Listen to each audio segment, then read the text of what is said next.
Alegria mais uma vez, irmãos queridos. E a gente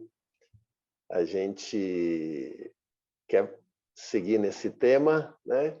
Agora, hoje eu estava lembrando daquele momento que Jesus ressuscitou e estava com aqueles dois discípulos. Ele apareceu àqueles dois discípulos no caminho de Emaús e eles não o reconheceram. E perguntou o que aconteceu. E eles começaram a falar da morte de Jesus. E Jesus começa, o texto diz que Jesus começa a compartilhar com eles tudo o que as Escrituras diziam. Diz assim, em toda a Escritura falava da sua vinda, da sua primeira vinda. Diz que começando por Moisés e passou por todos os profetas. E aí eu disse, todos nós queríamos estar ali naquela conversa, né, para ouvir o que Jesus estava falando. E quero dizer para vocês, bom, e os discípulos, depois que Jesus, os olhos se lhe abriram, eles comentaram entre eles, o nosso coração não ardia quando ele falava, pois quando a gente trata desse assunto também da volta do Senhor, irmãos, nossa expectativa tem que ser assim. Primeiro, ouvir a Jesus, ele nos falando o que as Escrituras falam a respeito da sua volta. E depois nós temos que ouvir com o coração ardendo, o coração de aqueles que estão esperando muito por esse dia. Então, eu tenho aqui o compromisso com vocês de procurar ser simples e didático, mas o coração tem que continuar ardendo. A gente não pode tratar desse assunto como quem está tratando de história, não, viu? Temos que... Aqui nós estamos falando do dia mais esperado por todos nós. Então, meus lindos, vamos nesse momento nos deleitar mais uma vez, pensando. Eu só sinto falta de ouvir vocês. Então, meus irmãos, realmente ficou faltando falar um pouquinho que eu tinha prometido a vocês, mas falar um pouco dos capítulos 21, 22 e 23 de Mateus. Na verdade, hoje a gente queria avançar e falar os textos, estudarmos um pouco os textos principais que há nas cartas dos apóstolos. E esse vai ser nosso tema principal hoje. Vamos estudar o que os apóstolos, especialmente Paulo, fala sobre a vinda do Senhor. Mas antes, a gente vai gastar talvez uns 15 minutos fazendo um comentário sobre uma parte importante que está ligada a este assunto, que está ali nos capítulos 21, 22 e 23 de Mateus, né? Semana passada eu tinha pedido para os irmãos lerem esses 3 capítulos, mas acabou que a gente não conseguiu entrar neles, né? Então, só para a gente se localizar, esses últimos capítulos, a partir do 21,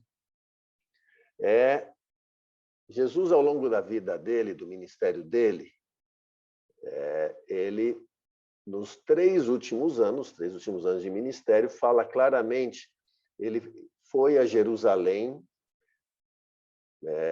por ocasião da Páscoa, a festa da Páscoa. Ele sempre ia a Jerusalém, era costume dos judeus celebrarem a Páscoa. Então, ele saía da Galileia e ia para Jerusalém. E esta, irmãos, a partir do capítulo 21, é a última vinda de Jesus a Jerusalém. São os 4 últimos dias de vida dele.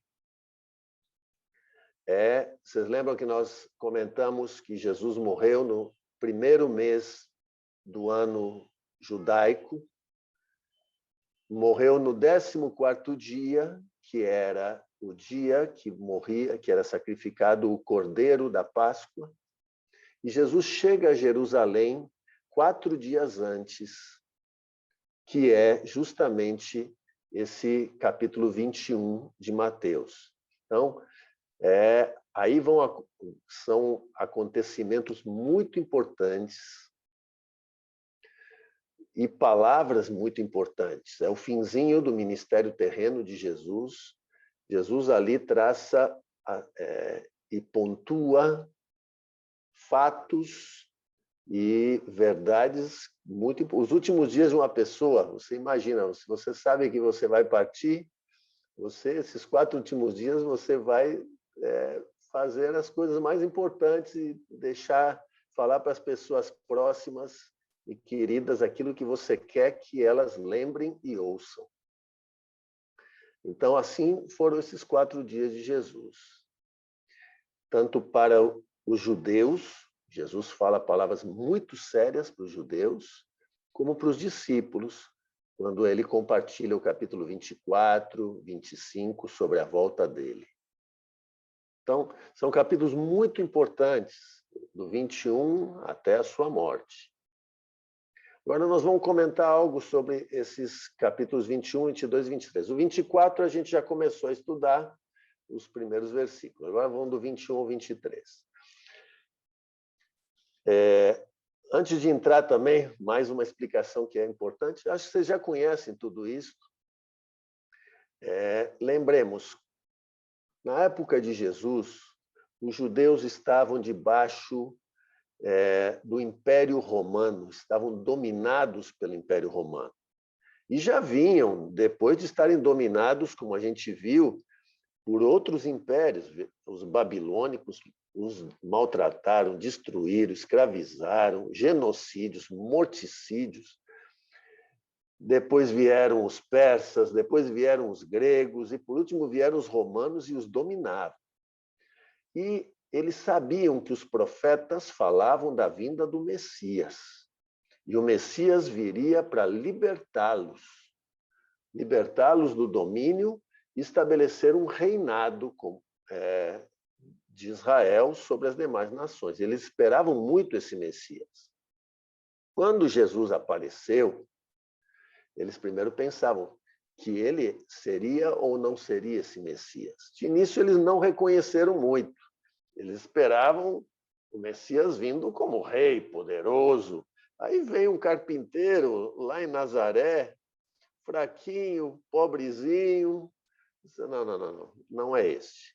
Mas a gente vai vendo que ao longo do ministério de Jesus, com os milagres, sinais e palavras que ele trazia, eles reconheceram que ele era um profeta, e aqueles milagres e sinais eles foram pensando, pode ser que seja o Messias. E a gente vê o ápice disso acontecendo aí agora, nesse início do capítulo 21.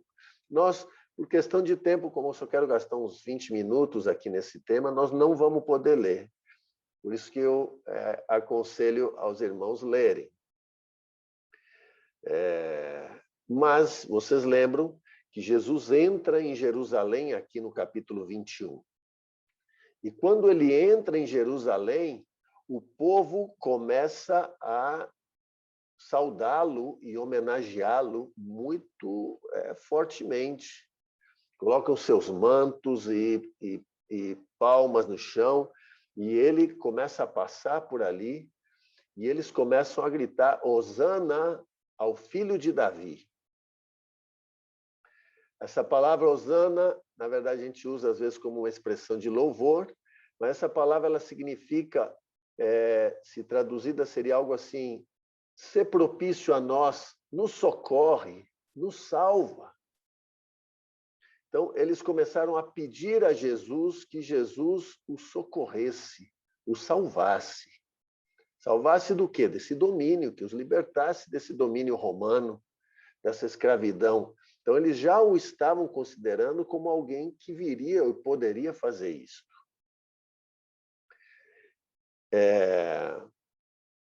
Eu vou compartilhar, então, a tela agora.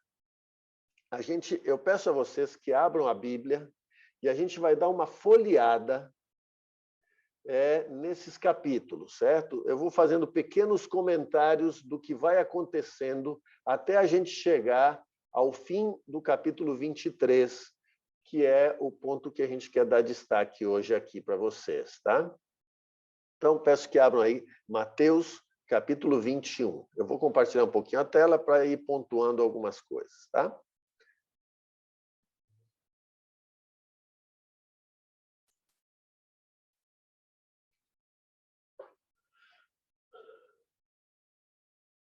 Chegou aí, não foi?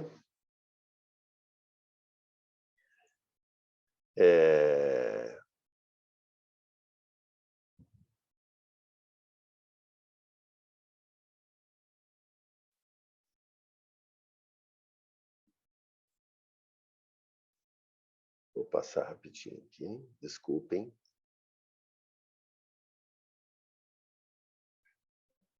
Nem gastei hoje tempo fazendo revisão.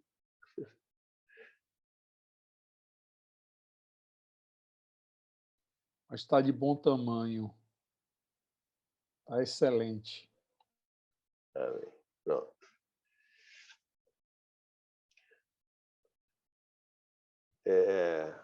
Esqueci de mencionar a vocês também, cheio de introdução, na introdução da introdução da introdução, mas aqui aí vai pontuando algumas coisas que é importante a gente lembrar e conhecer.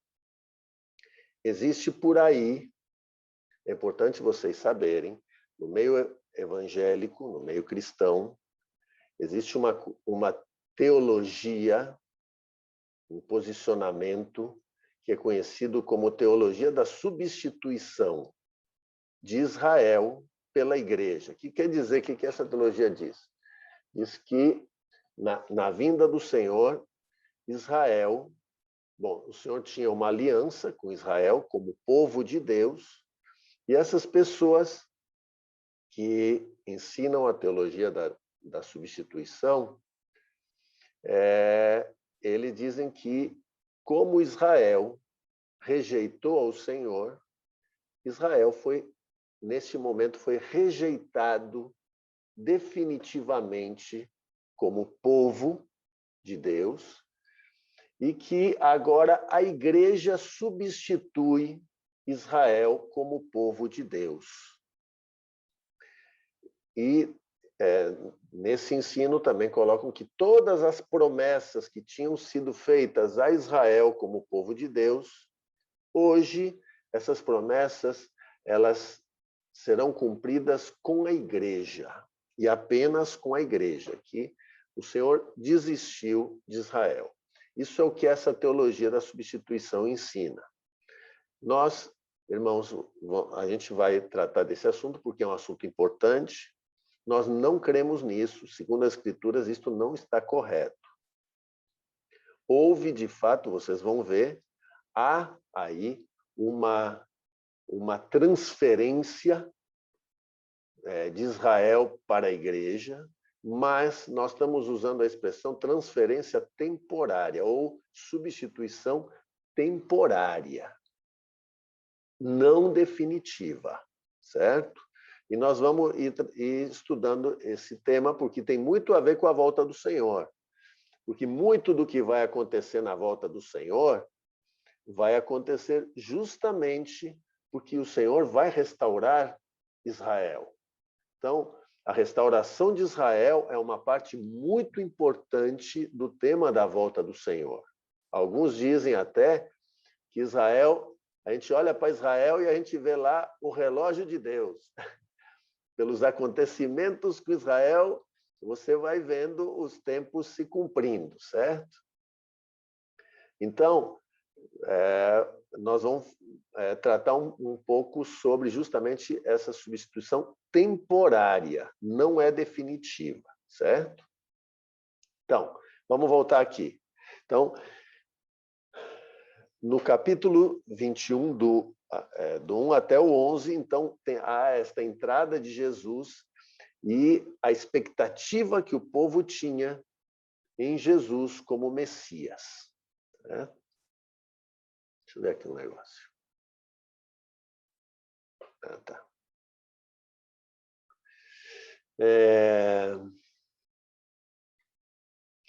Depois, aí o que acontece? Quando Jesus entra, Jesus se dirige diretamente ao templo. E já eles começam a ver ali algo muito diferente. Eles estavam acostumados a ver um Jesus manso, um Jesus cordato, na maioria do tempo, né? Muitas vezes Jesus já era forte com os religiosos.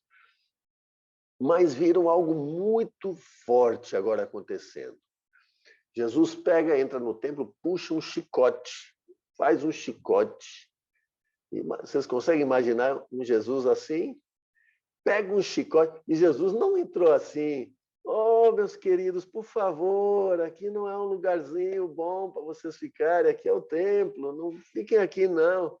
Jesus pegou o chicote e estava irado, estava indignado com a religiosidade e aquela exploração daqueles vendedores que estavam explorando o sacrifício diário, vendendo animaizinhos e cambistas fazendo comércio lá dentro. Já não tinha mais nada de Deus naquela gente. E Jesus puxou aquele chicote, saiu dando e virando as mesas e expulsando aquele monte de gente do templo. A multidão que estava com ele já começou a achar estranho. Bom, eles já acharam estranho. Alguns dizem assim, ó, que se Jesus fosse libertar do Império Romano, ele tinha que ir para outra região da cidade, a região da cidade onde estava o governador romano, onde estavam os representantes de Roma ali, para destituí-los. Mas Jesus foi para o templo. O negócio de Jesus não era estabelecer seu reinado terreno aqui naquele tempo, era estabelecer seu reinado no coração dos homens. Então, eles já estranharam. E Jesus foi para o templo. E no templo, depois de expulsar os vendedores, Jesus fez muitas curas, curou cegos, coxos. Ele veio fazer o que ele veio para fazer.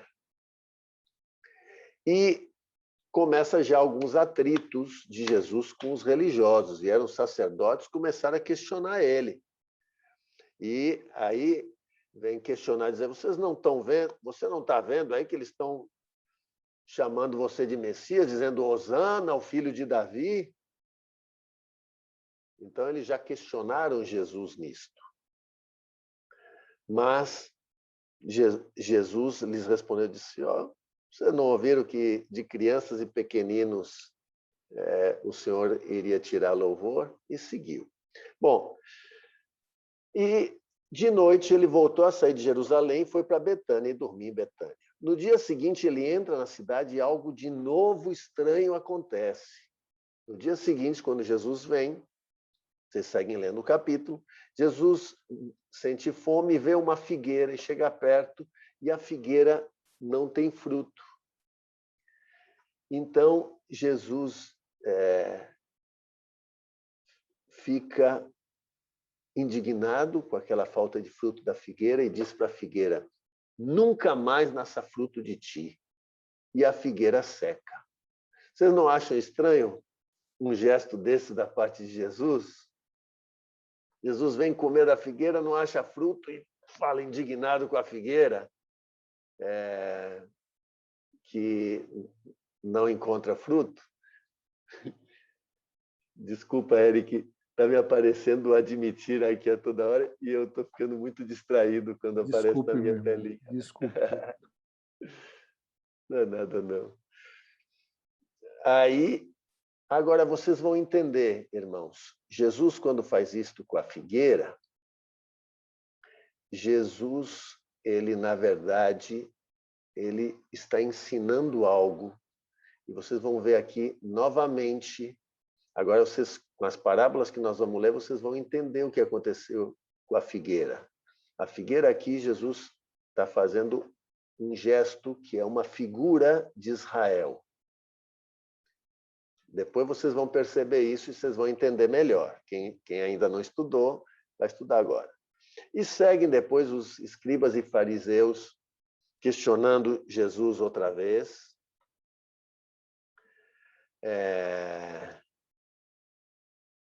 A respeito da autoridade dele, com que autoridade ele faz aquilo. E aí Jesus começa a falar e traz 3 parábolas. Essas 3 parábolas são para os judeus, são a respeito de Israel. Bom, são as parábolas que estão a partir do versículo 28. Então, vem a parábola dos 2 filhos, lembram? 2 filhos, que o pai lhes dá uma ordem, e um diz, eu vou fazer, pronto, vou cumprir, e não obedece. E outro filho que diz primeiro que não quero fazer isso, e depois ele se arrepende e faz a vontade do pai. E Jesus pergunta assim, qual destes, aliás, não, é isto, qual destes fez a vontade do pai? Aí eles dizem, o segundo. Aí Jesus já começa a dizer, olha, publicanos e meretrizes vão preceder vocês no reino dos céus. Então, Jesus já vai dando aqui antecipando o que vai acontecer, certo? Já vai antecipando essa rejeição temporária de Israel. Dizer, os publicanos e meretrizes vão entrar na frente de vocês. E segue com a outra parábola, que é a dos lavradores, vocês lembram? Um dono plantou uma vinha e arrendou aos lavradores, e depois se ausentou, e os lavradores não enviavam a colheita. E ele envia servos, e eles espancam o servo, depois matam os servos, depois ele envia o filho dele, diz, se eu enviar meu filho, eles vão respeitar meu filho. E eles fazem o mesmo, matam o filho. E aí Jesus pergunta para os judeus, diz, o que esse senhor vai fazer com esses lavradores maus? E Jesus responde, diz, fará perecer horrivelmente esses malvados. E entregará a vinha a outros lavradores. Jesus novamente dizendo, não encontra, esses homens não enviaram os frutos, e eu vou entregar a vinha a outros. Novamente, Jesus está falando do quê? Da rejeição de Israel. Esta parábola novamente é uma advertência, certo? Que o Senhor esperava frutos de Israel. E por fim, aí no finzinho dessa parábola, Jesus diz assim, fala bem claramente, diz assim, no versículo 43, portanto vos digo que o reino de Deus vos será tirado e será entregue a um povo que lhe remeta os devidos frutos, certo? Lhe produza os respectivos frutos. E o versículo 45 diz, e os principais sacerdotes e fariseus, ouvindo estas parábolas, entenderam, aí eles começaram a entender que era a respeito deles que Jesus falava. Vocês também conseguem fazer um link disso com o que aconteceu com a figueira? A figueira que Jesus secou, ela não estava dando fruto. E Jesus a rejeitou, na verdade. Então, aquilo foi um gesto de ensino. Jesus ali, com aquele gesto, estava profetizando e falando, olha, o que ele iria fazer com Israel. Depois vem a terceira parábola. A terceira parábola fala já 2 aspectos. Lembra? A terceira parábola é a das bodas, que um rei ia celebrar as bodas do seu filho e enviou convite, preparou todas as coisas, a festa, e enviou convite aos seus convidados, né? Os seus súditos. E os convidados começaram a rejeitar o convite, e nenhum quis ir para a festa. E enviou lá os servos para convidar as pessoas, e foram lá e, agarrando os servos, os maltrataram e mataram. Esses servos, naturalmente, são figura dos profetas que foram sendo enviados antes de Jesus para advertir Israel da sua desobediência. Então, esses são os servos que estão nestas duas parábolas. E que Israel os rejeitou e alguns matou. Então, e depois, que nesta parábola diz que o Senhor, o rei, foi lá e destruiu e ficou irado, enviou as tropas, exterminou aqueles convidados maus e mandou os servos sair a convidar a toda a gente que eles encontrassem pelas ruas. O que essa figura quer dizer? Mais uma vez, esta figura aponta para a rejeição de Israel e a abertura da oportunidade para os gentios, para nós. Deus antes tinha um trato exclusivamente com os judeus. E neste momento, por causa da desobediência de Israel, o Senhor interrompe o trato dele com Israel e abre a oportunidade como povo. Antes o povo dele era exclusivamente os descendentes de Abraão. E abre a oportunidade aos gentios como povo de Deus.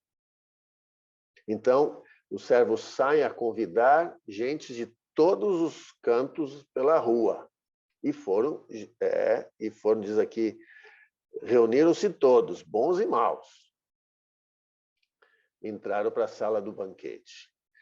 Então, e aqui no finzinho da parábola, a segunda parte, aí já traz uma advertência a nós. Primeiro, estas parábolas, 3 parábolas, trazem advertência séria aos judeus.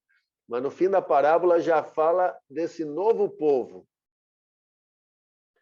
E fala que desses novos convidados, que somos nós, teve um que foi encontrado dentro da festa como? Com vestes, roupas indignas, impróprias.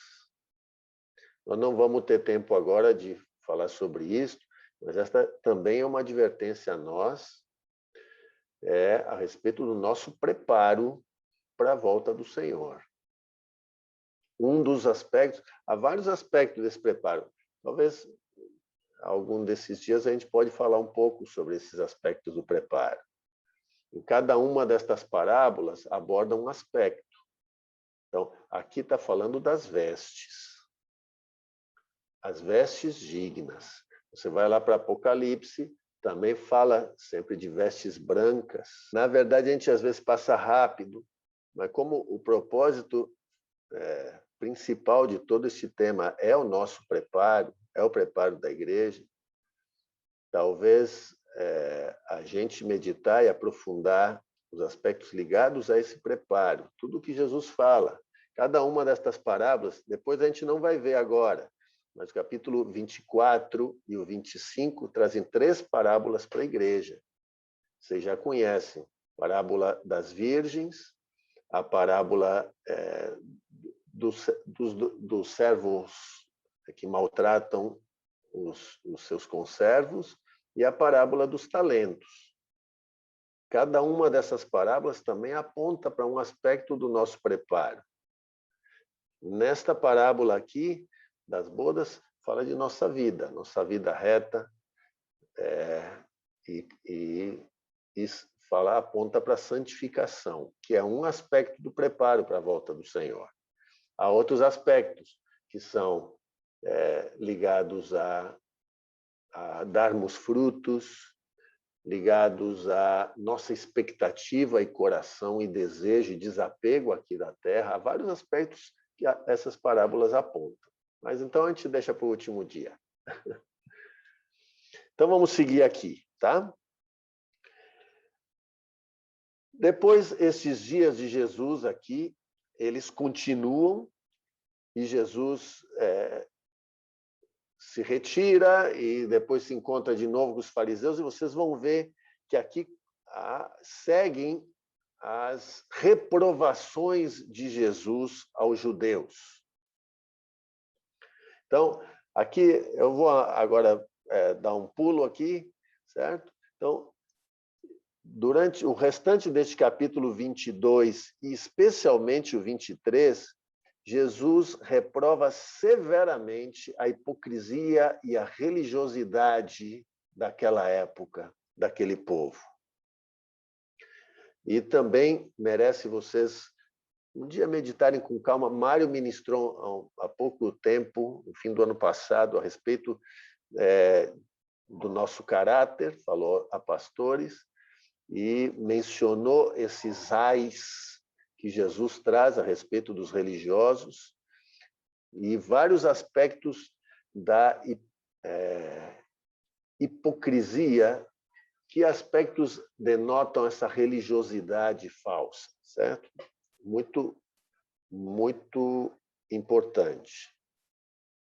Mas agora eu vou para o finzinho aqui, vamos para o final do capítulo 23, certo? Que é o miolozinho do que eu queria compartilhar com vocês desses 3 capítulos. Depois de toda essa reprovação e Jesus anunciar claramente que o reino de Deus lhe seria tirado dos judeus e entregue a um outro povo, Jesus assim dá um suspiro aqui no final. Jesus fala do seu coração. Ele diz assim: Jerusalém, Jerusalém, que matas os profetas e apedrejas os que te foram enviados. Quantas vezes quis eu reunir os teus filhos, como a galinha ajunta os seus pintinhos debaixo das asas, e vós não o quisestes. Estou lendo o versículo 37, esqueci de dizer, viu? Mateus 23, 37. E segue dizendo: eis que a vossa casa vos ficará deserta. Declaro-vos, pois, que desde agora já não me vereis, até que venhais a dizer: bendito o que vem em nome do Senhor. Aqui, esse momento e estas palavras são um momento marcante. Eu considero que esse é o momento onde Jesus define esta interrupção temporária do trato dele com Israel. Diz assim, desde agora não me vereis.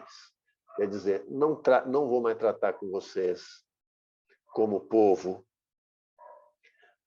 E ele expressa, diz, olha, eu tentei, eu quis muito trazer vocês para perto, mas vocês não quiseram. Mas aqui, nesse texto, também a gente já vê uma primeira indicação clara de que essa rejeição não é definitiva. Vocês percebem que no texto tem também essa verdade incluída. No versículo diz assim: não me vereis, aí Jesus acrescenta no finzinho, diz assim, até que. Esse até que diz, olha, vai ter um período de tempo que vocês não vão viver, mas não é definitivo. Até que venhais a dizer, bendito que vem em nome do Senhor. Então, aqui a gente vê a primeira declaração que a gente já percebe que essa rejeição não é definitiva, ela terá fim, certo?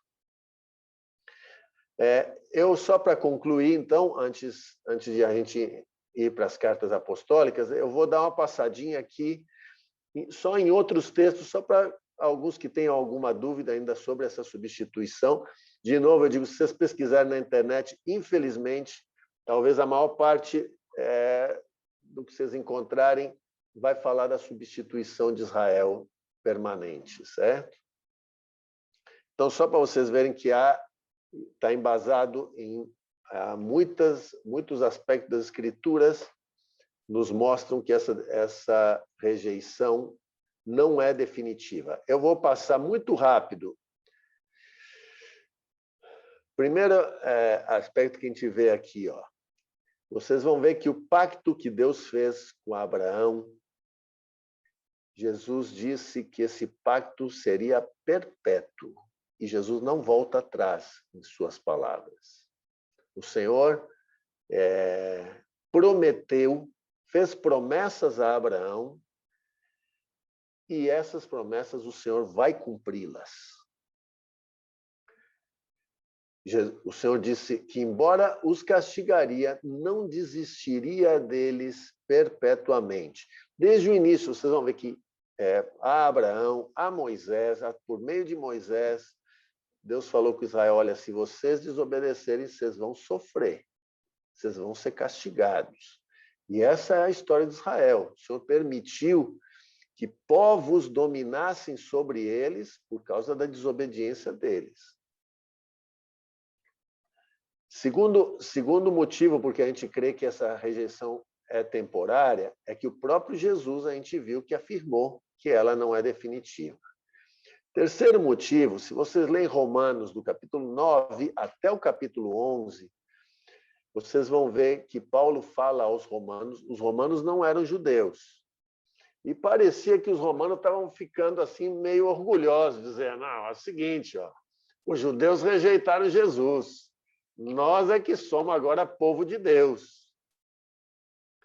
E Paulo se preocupa em falar aos judeus, depois vocês podem ler com calma, do capítulo 9 até o 11, falar para eles que eles não tenham essa postura orgulhosa e que a rejeição do Senhor aos judeus foi por causa da desobediência.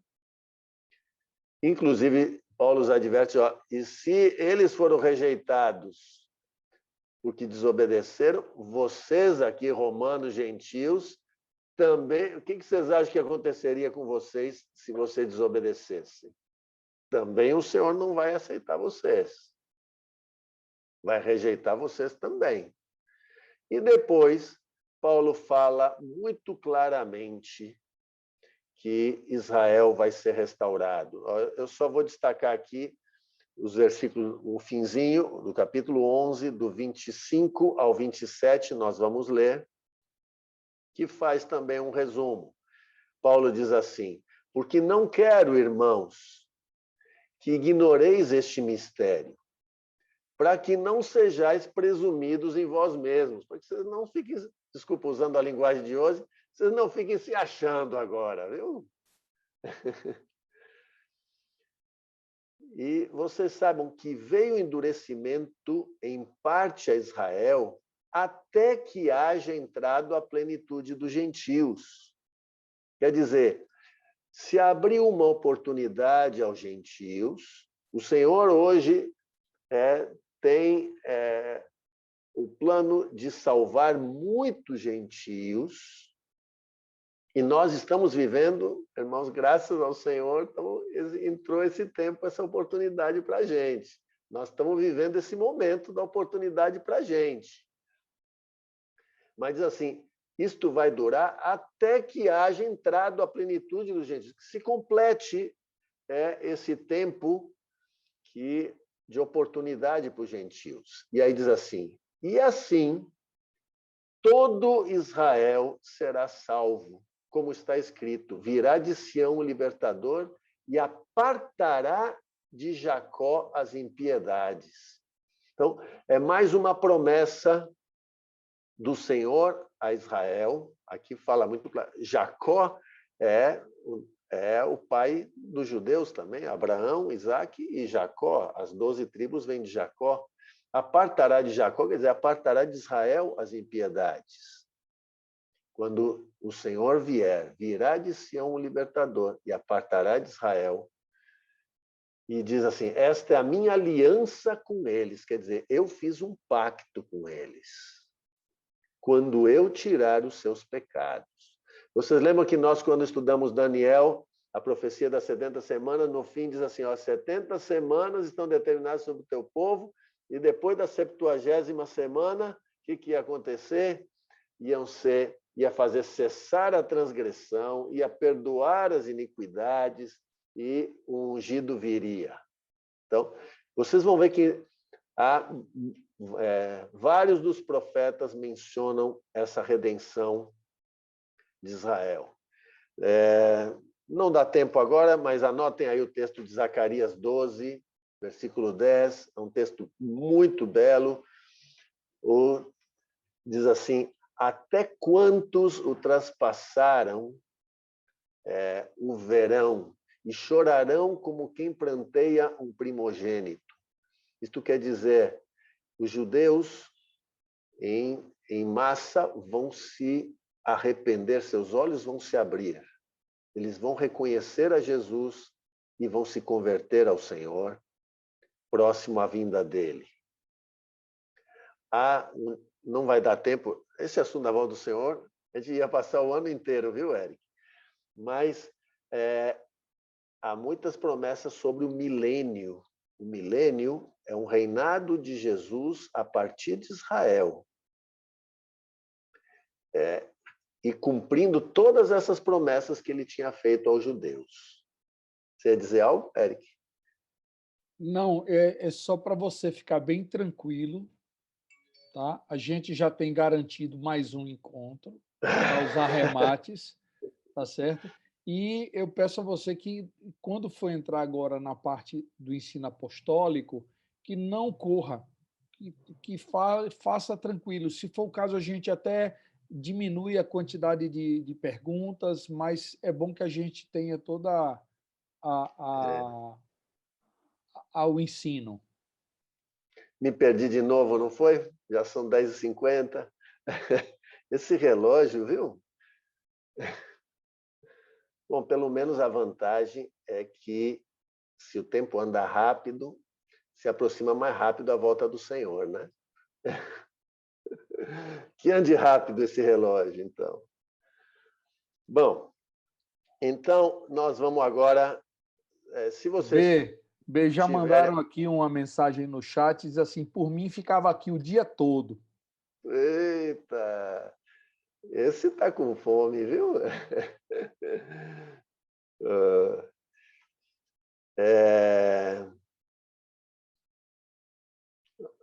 Aqui, só para os que ou não tiveram, ó, resumo das 70 semanas da semana passada. Ó, aqui eu não ia passar isso. Então, a profecia das 70 semanas se refere a quem? Ao povo de Israel. Ela anuncia a vinda e a morte de Jesus.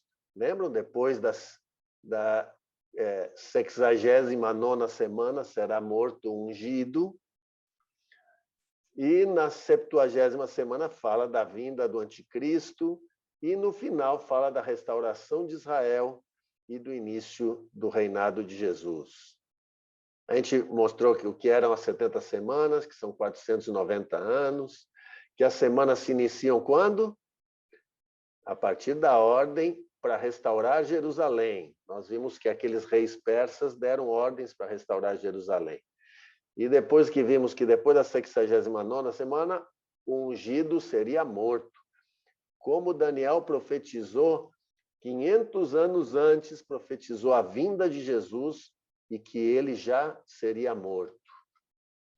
E depois da 70ª semana, vem, na semana 70, vem a manifestação do anticristo, que será dividida em duas metades, lembram? No meio da metade vai fazer cessar o sacrifício, estabelecer a abominação desoladora, e no final das 70 semanas vem a conversão e restauração de Israel e o reinado de Jesus. Viu? Um resuminho em 1 minuto das 70 semanas. Uma coisa importante, uma dúvida que às vezes os irmãos falam sobre Israel. Pergunta assim, só por ser judeu já vai ser salvo? Não, não é isso que os textos apontam. Os textos apontam para uma conversão em massa no meio dos judeus, certo? Fala de arrependimento, fala de cessar a transgressão, certo?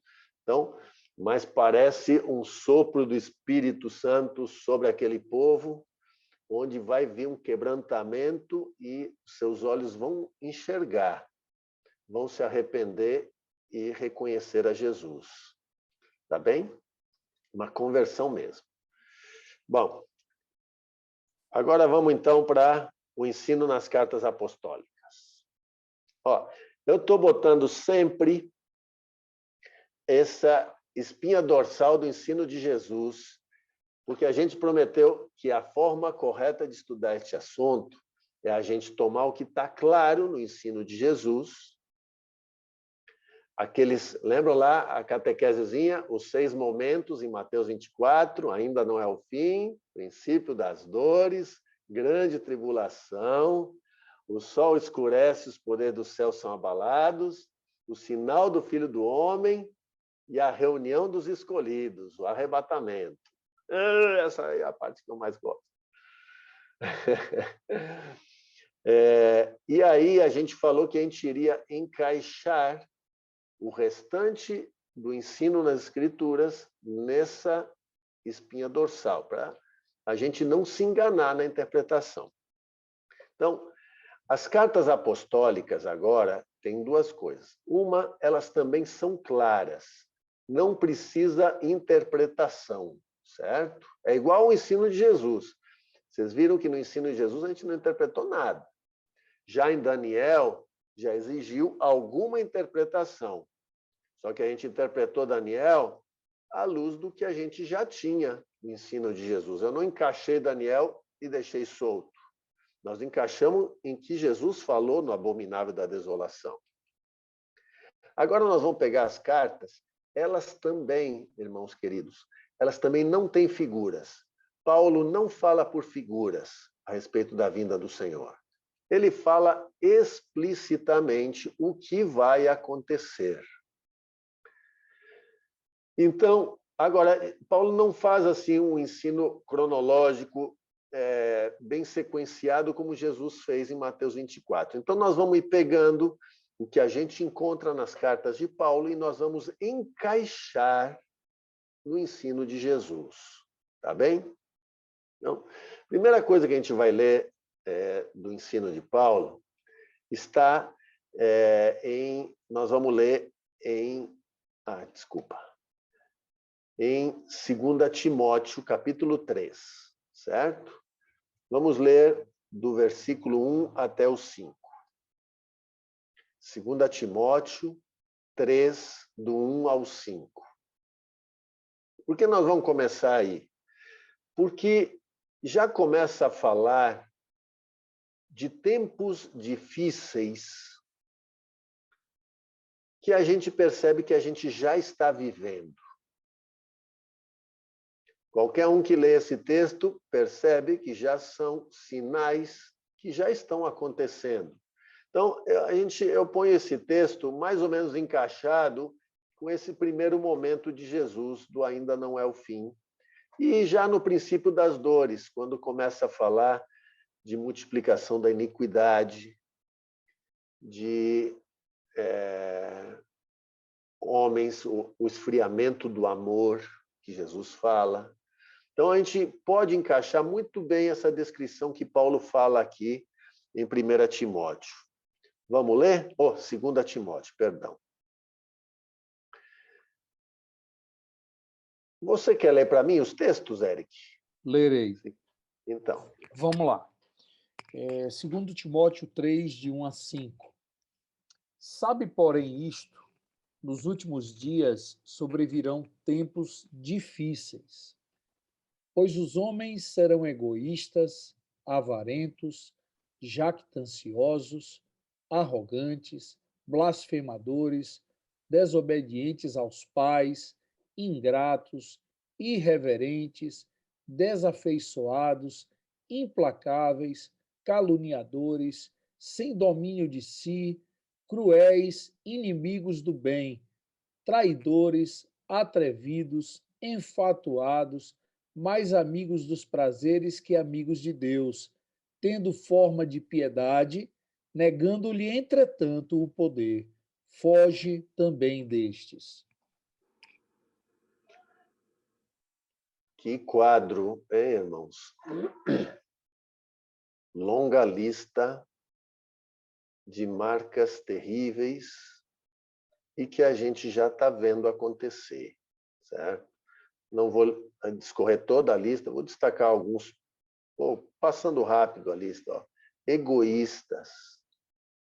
Pense o que mais se vê hoje.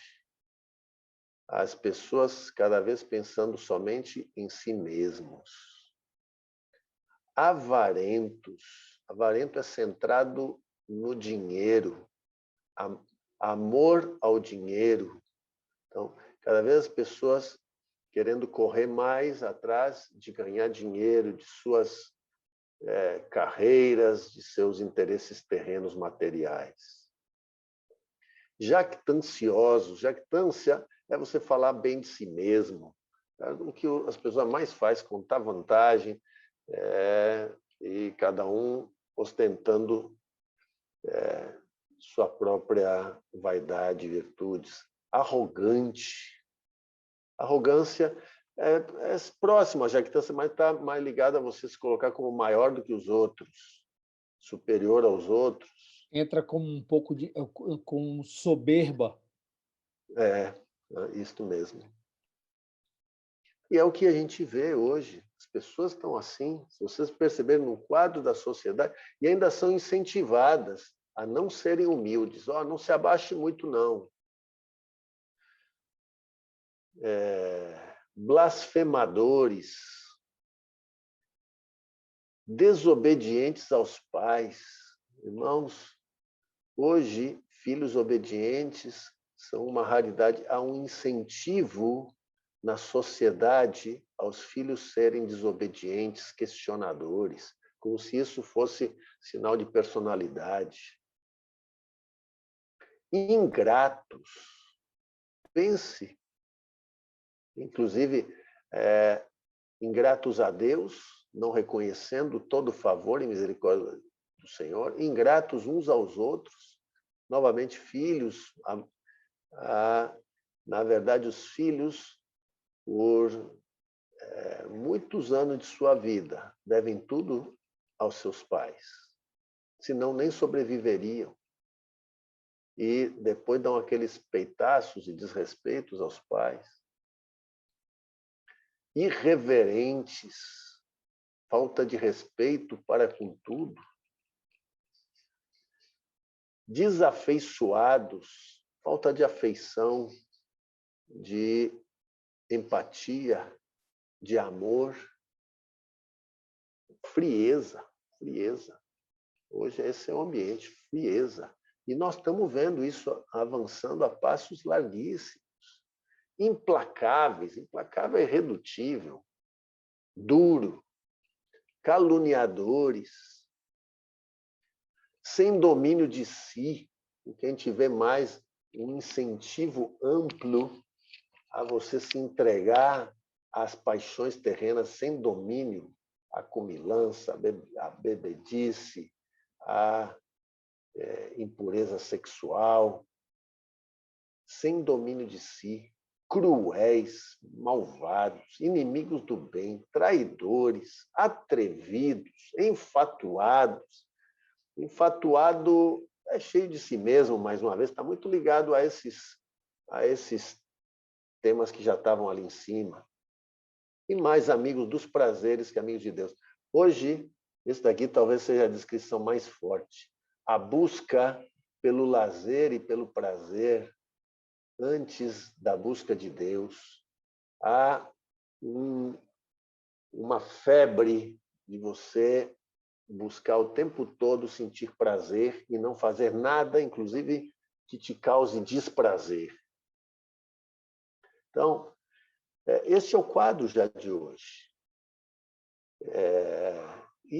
E à medida que encaixa muito bem, lembram que encaixa muito bem com o que Jesus fala de multiplicação de iniquidade, e Jesus fala de esfriamento de amor, Jesus fala de homens que vão trair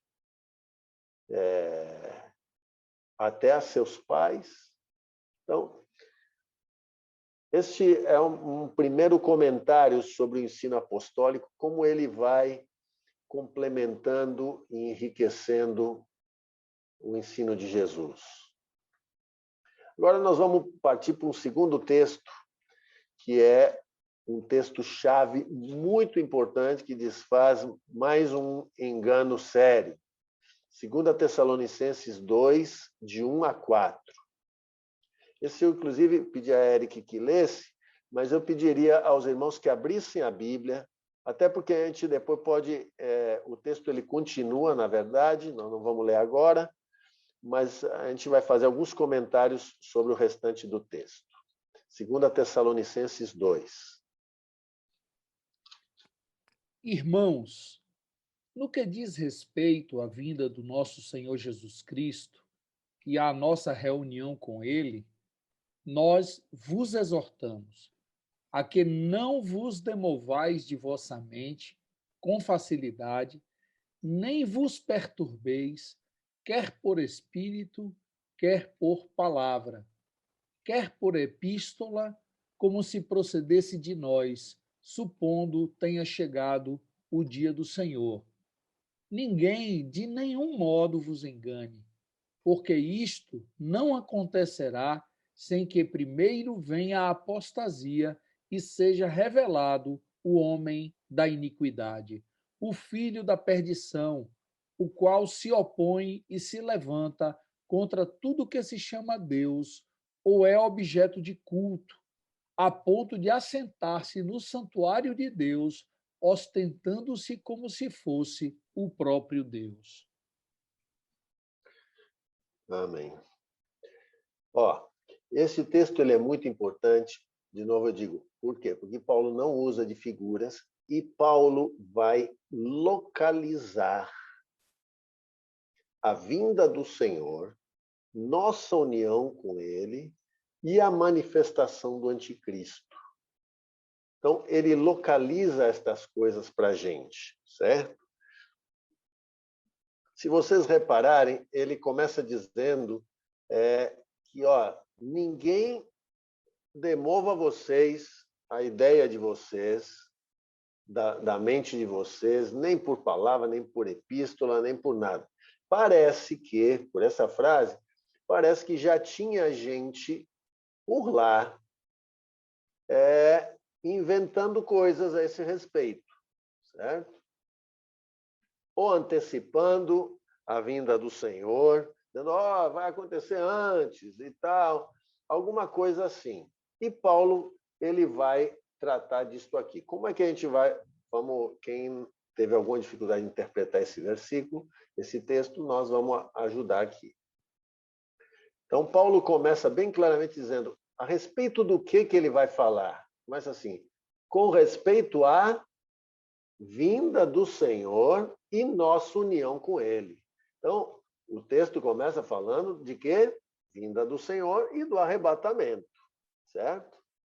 Aí Paulo dá essa advertência, diz, ninguém remova isso da cabeça de vocês, supondo, termina o versículo assim, tenha chegado o dia do Senhor. Quer dizer, como se já tivesse chegado agora, certo? Ou pudesse chegar logo. Diz assim, ninguém de nenhum modo vos engane. Agora, percebam aí, versículo 3, ele diz assim, porque isto não acontecerá, isto o quê? A vinda do Senhor e nossa união com Ele, certo? É isso que ele está falando. Isto não acontecerá sem que primeiro venha a apostasia e seja revelado o homem da iniquidade, o filho da perdição, o qual se opõe e se levanta contra tudo que se chama Deus, objeto de culto, a ponto de assentar-se no santuário de Deus, ostentando-se como se fosse o próprio Deus. Então, o que na verdade, Paulo está dizendo? Que a vinda do Senhor não vai acontecer sem que primeiro venha a apostasia e seja revelado o homem da iniquidade. Ou, em outras palavras, que a vinda do Senhor e o arrebatamento só vai ocorrer depois da apostasia e da manifestação do anticristo. Percebam, irmãos, lembra que nós falamos do pré-tribulacionismo? Hoje eu vou mencionar um pouquinho mais dele, se der tempo. Vai dar tempo. Amém. O pré-tribulacionismo diz que o arrebatamento vai acontecer antes da grande tribulação e antes da manifestação do anticristo. Lembra daquele filmezinho lá, Deixados para Trás? Vocês lembram que o arrebatamento acontece antes do anticristo aparecer. Aquilo, biblicamente, está errado. Aquilo é pré-tribulacionismo. E vocês... basta vocês verem aqui no quadrinho, que a gente botou aqui, o ensino de Jesus. Então, antes da grande tribulação, já se manifesta o anticristo. E o arrebatamento acontece lá depois. Jesus ensinou isso. E Paulo agora confirma. Então, que a igreja estará presente na terra quando o anticristo se manifestar. Certo? Então, só tirando algumas dúvidas, Paulo fala que primeiro vai acontecer a apostasia. O que a gente entende que é a apostasia? A palavra apostasia significa abandono da fé. Esse é o significado da palavra apostasia. Um apóstata é alguém que abandonou a fé. Como Paulo bota um artigo definindo a apostasia, a gente entende, aqui é uma interpretação também, que a apostasia é abandono da fé? É. Mas a gente entende que essa apostasia não é uma apostasia qualquer, tipo assim, agora alguém que abandona a fé. Mas vai ser um momento de uma apostasia grande, uma apostasia em massa. Então, a gente acredita que isso é o que vai acontecer quando o anticristo se manifestar, começar a se manifestar, e a perseguição vier apertar a situação para os cristãos, aqueles que são cristão morno, meio religioso, diz assim, eu vou morrer por causa de Jesus? De jeito nenhum, vou me embora. E vai haver uma limpeza da igreja enorme. Grande parte dos que se dizem cristãos e não o são, vão abandonar a fé. Isso também combina com o ensino de Jesus. Lembra que diz assim, muitos vão se escandalizar. Escândalo quer dizer um tropeço. Muitos vão tropeçar e muitos vão trair. Então, nós cremos que isso também se encaixa muito bem com o que Jesus fala ali no princípio das dores, certo? Então, no momento da manifestação, antes da vinda do Senhor e no momento da manifestação do anticristo, haverá uma grande apostasia. Provavelmente durante a grande tribulação. Certo? Eu vou fazer um comentáriozinho agora, porque não vamos ter a oportunidade de entrar na continuidade desse texto em outro momento, mas eu vou pensar algumas afirmações que Paulo continua falando. Já que nós estamos falando sobre o ensino dos apóstolos, Paulo fala algumas coisas mais sobre o iníquo. O primeiro, versículo 9, diz que o iníquo virá segundo a eficácia de Satanás, certo? E terá todo o poder, sinais e prodígios. Então, ninguém se engane, esse homem vai aparecer e esse homem será muito poderoso. Terá o poder que Satanás tem. Outra coisa, o versículo 10 até o 12 diz assim, com todo engano de injustiça aos que perecem, porque não acolheram o amor à verdade para serem salvos. Quer dizer, ele enganará os povos e nações. Os povos e nações vão pensar que ele é um grande... Depois vocês vão ver lá em Apocalipse, ele recebe autoridade sobre as nações. Os povos vão recebê-lo como um salvador da pátria, como um solucionador dos problemas da humanidade. E diz, é por esse motivo que Deus lhes manda a operação do erro para darem crédito à mentira, a fim de serem julgados todos quantos não deram crédito à verdade, pelo contrário, se deleitaram com a injustiça. Então, o mundo vai receber esse homem de braços abertos. Depois, o versículo 4, que Eric leu, Paulo menciona que ele vai se levantar contra Deus e contra tudo que é objeto de culto a Deus e vai profanar o santuário. Percebam que isso se encaixa também com as profecias de Daniel, que esse homem vai fazer cessar o sacrifício e vai estabelecer o abominável da desolação, certo? Vocês vão vendo como vão se encaixando os ensinos. Se você pega o ensino de Jesus como espinha dorsal, você vai encaixando as demais passagens. Vamos para o próximo texto? Percebam, nós vamos encaixando no ensino de Jesus, tá certo? Então, o próximo texto agora já vai falar da vinda do Senhor propriamente. Paulo já diz, essa vinda do Senhor vai acontecer depois da manifestação do anticristo e da apostasia. E agora ele começa a detalhar algo da vinda do Senhor. 1 Tessalonicenses, capítulo 4, vamos ler do 15 ao 18. O texto ele segue, mas nós não vamos ler agora, não.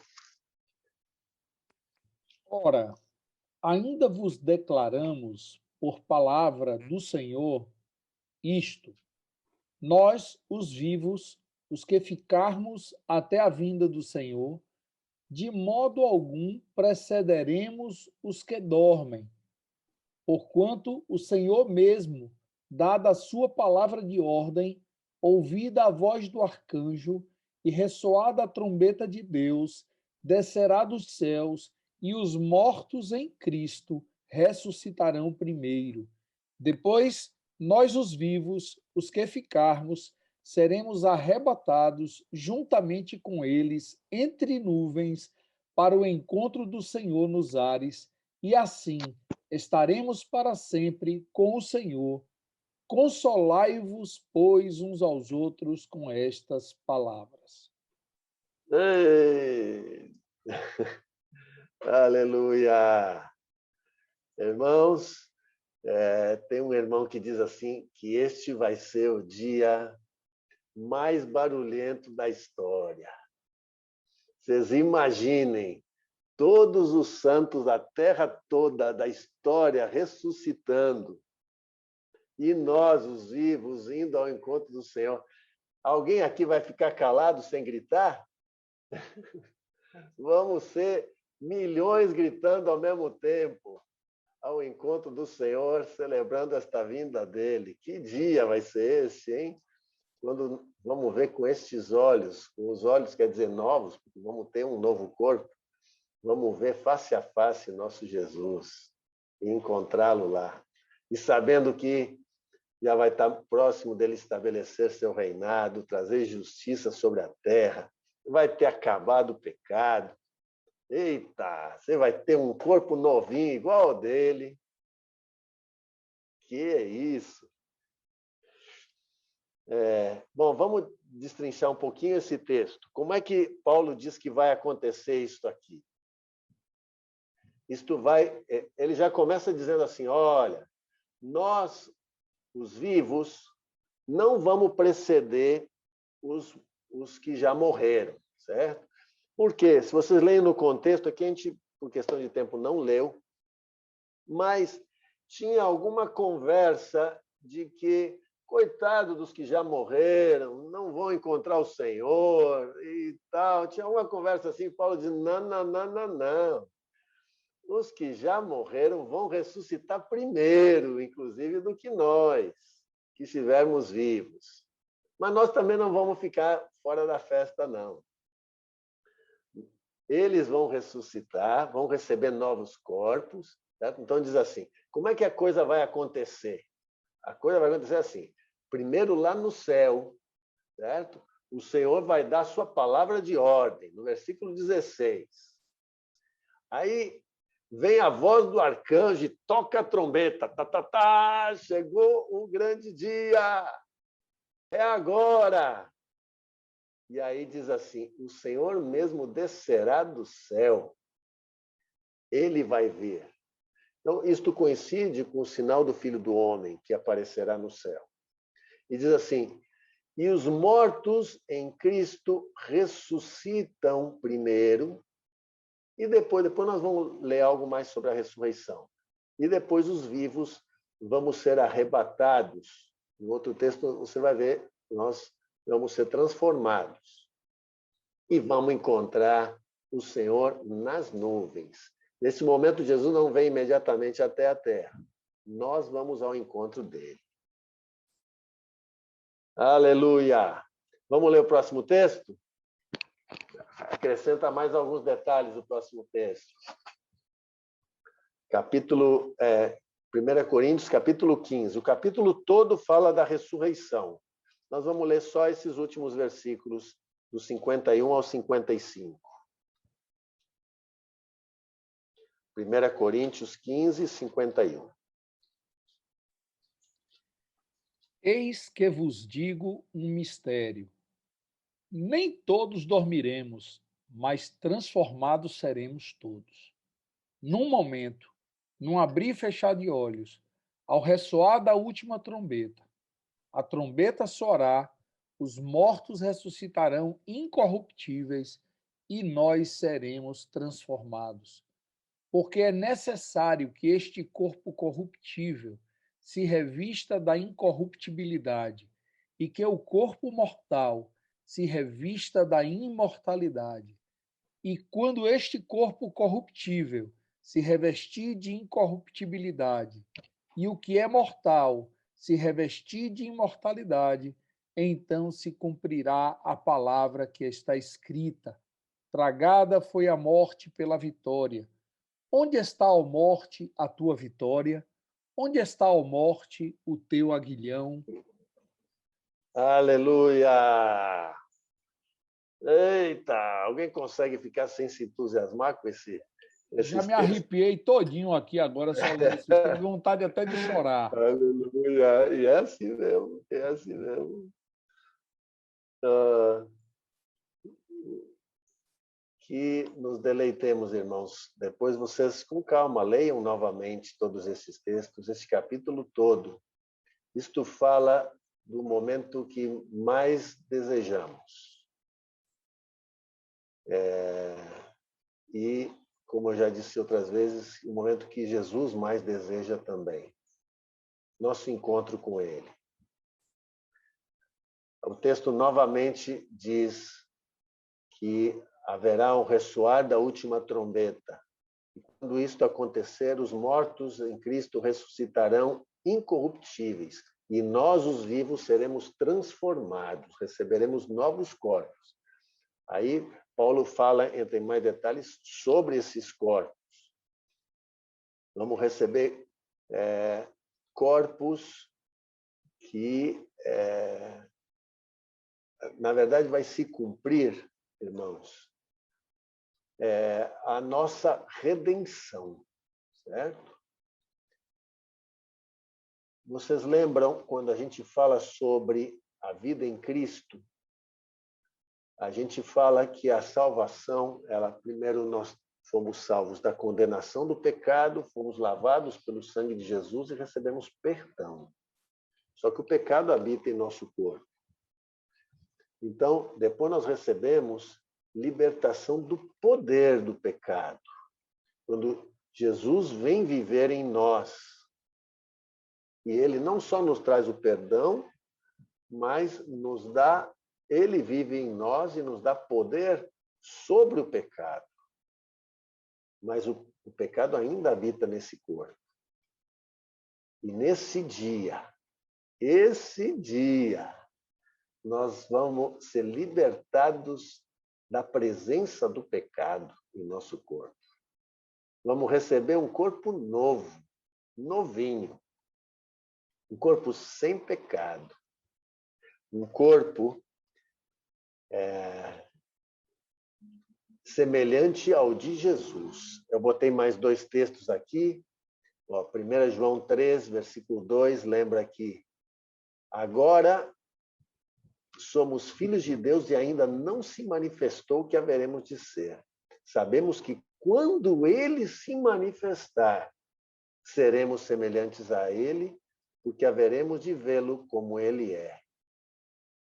E Filipenses 3, 20 e 21 diz: pois a nossa pátria está nos céus, de onde aguardamos o Salvador, o Senhor Jesus Cristo, o qual transformará o nosso corpo de humilhação para ser igual ao corpo da sua glória, segundo a eficácia do poder que ele tem de até subordinar a si todas as coisas.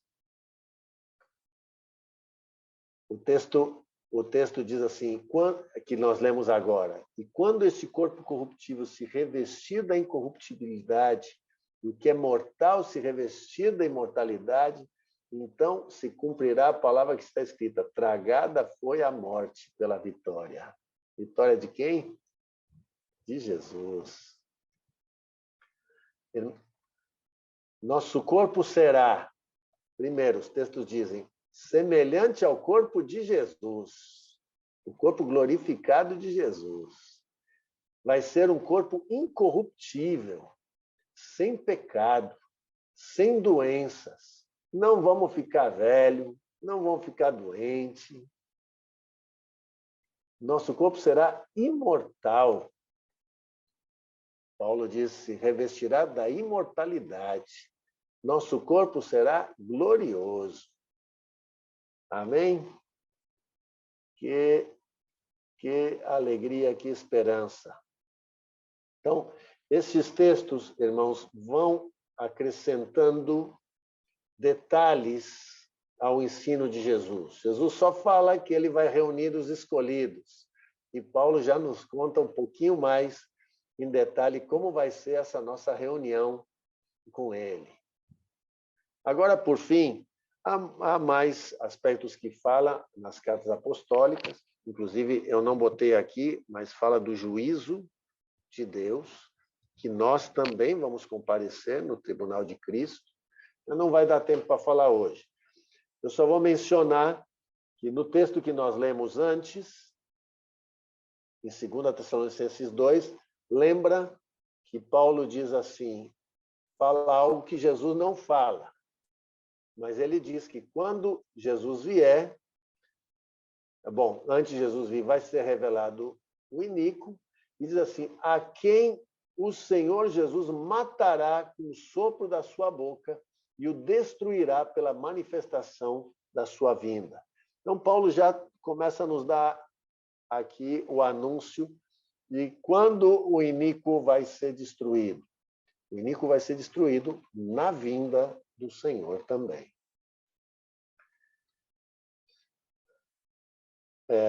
Depois nós vamos, quando formos a Apocalipse, nós vamos ver que isso se confirma lá em Apocalipse, na vinda do Senhor. O iníquo vai reunir os reis da terra para resistir a Jesus, e na vinda do Senhor, o Senhor o derrota em Apocalipse 19. Bom, este aqui é, num primeiro momento, este resumo do ensino nas cartas, tá? Eu só vou, antes de terminar, já que vocês estão bem pacientes e perseverantes, eu vou fazer uma menção, porque eu acho que nós não vamos ter chance. O tema de Apocalipse ele toma bastante tempo. Na semana que vem, eu não queria deixar para a semana que vem. Vou falar um pouquinho sobre o pré-tribulacionismo, só aproveitar esses textos que nós lemos para falar sobre o pré-tribulacionismo, alguns detalhes para os que ainda tiverem ficado com dúvida, tá? Primeiro, para os que nunca ouviram falar, eu vou mencionar aqui o que o pré-tribulacionismo diz, certo? O pré-tribulacionismo, ele ensina uma vinda invisível de Jesus. Eu fiz aqui uma figurinha aqui do pré-tribulacionismo, tá bom? O que eles ensinam? Uma vinda primeiro, antes de tudo, uma vinda invisível de Jesus no céu, um arrebatamento aqui, certo? Uma reunião dos escolhidos, e depois a manifestação do anticristo e depois a grande tribulação, certo? Por isso se chama pré-tribulacionismo, porque ensina o arrebatamento antes da grande tribulação, certo? Por isso, ele puxa o arrebatamento para antes, por isso pré-tribulacionismo, certo? E depois é que vem toda a situação da tribulação e aquele cenário apocalíptico terrível de juízos de Deus vindo sobre a terra, de perseguição. Aí eles já têm que criar uma outra igreja que nasce durante a tribulação. Aí já são, quem já viu o filme já sabe como é que o pré-tribulacionismo ensina, né? E só lá no fim, Jesus vem e destrói o anticristo. Mas o arrebatamento já aconteceu lá atrás. Então, por que a gente vê muito claramente que isto não está correto?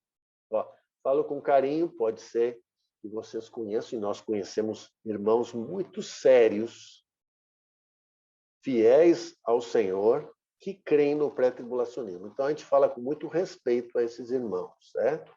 Mas consideramos que não está correto, segundo a palavra do Senhor. Então, por quê? Vou expor aqui alguns motivos por que não consideramos correto. O primeiro motivo é por causa do que a gente viu, o ensino claro de Jesus. Então, Jesus, como nós estudamos no primeiro dia, em Mateus 24, coloca uma ordem de acontecimentos. Primeiro, ainda não é o fim, princípio das dores. Aí se manifesta o anticristo, vem a grande tribulação, vem todos aqueles acontecimentos e cataclismos. Aí aparece o sinal do Filho do Homem e, no fim, a reunião dos escolhidos. Então, já no ensino de Jesus, não aparece e não encaixa essa reunião dos escolhidos antes da grande tribulação. Então, o primeiro fato já importante é que não encaixa no ensino de Jesus. Segundo fato importante é o que a gente viu hoje, nessa leitura do texto de 2 Tessalonicenses. Paulo afirma explicitamente que a vinda do Senhor não vai acontecer sem que primeiro se manifeste o anticristo, certo? Então, viu aqui as cartas apostólicas? Então, o iníquo primeiro se manifesta e se assenta no santuário para depois vir a vinda do Senhor e a nossa união com Ele. Lembra o texto que nós lemos hoje? Então, não encaixa mais uma vez. Olha aqui onde está o arrebatamento no ensino apostólico e olha onde está o arrebatamento no pré-tribulacionismo. Não encaixa. Depois há outros aspectos que são contrariados. Primeiro, há abundante declaração de perseguições e tribulações aos santos durante a manifestação do iníquo. Ora, se a igreja for arrebatada antes, os santos não poderiam ser perseguidos, porque já não estariam aqui. Aí o que os pré-tribulacionistas, para encaixar, porque são muitos textos, Apocalipse fala que os santos lhes serão entregues, Daniel fala que os santos lhes serão entregues, e Jesus fala,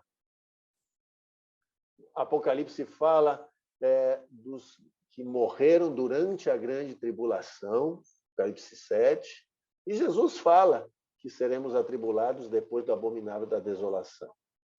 Então, aí o que os pré-tribulacionistas dizem? Bom, eles arrebatam a igreja antes, livram as pessoas dessa grande tribulação, aí que eles falam? Eles falam do surgimento de uma nova igreja durante a tribulação. Claro, se tem tantos textos falando que a igreja vai ser atribulada, eles tinham que fazer alguma coisa com esse negócio. Só que aí eles já criam outro problema. Por quê? Nós vimos hoje que no arrebatamento ocorre a primeira ressurreição. Já ocorre a ressurreição dos santos. Então, eles vão dizer assim, bom, no final, já que surge uma nova igreja, vai ter que ter uma nova ressurreição e um novo arrebatamento depois, né? Dos santos também. A Bíblia também não fala disso. Então, a Bíblia não fala de uma vinda invisível de Jesus.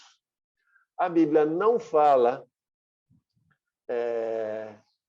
de um arrebatamento antes. E a Bíblia não fala de um novo arrebatamento e uma nova ressurreição ao final da manifestação. Então, você vê, eu não vou agora me delongar, mas eles começam equivocados na interpretação e depois tem que acrescentar outras coisas para encaixar, né?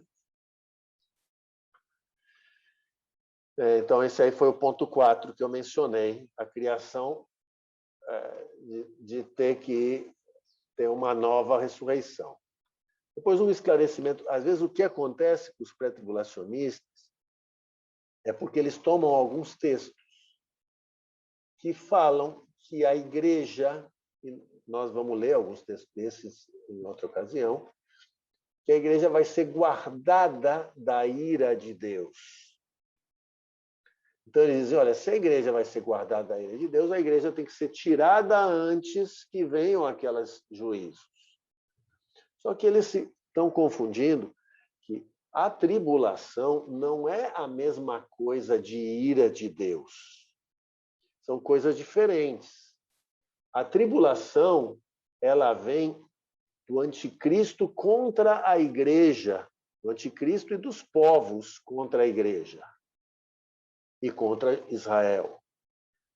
E a ira de Deus é ira de Deus com juízos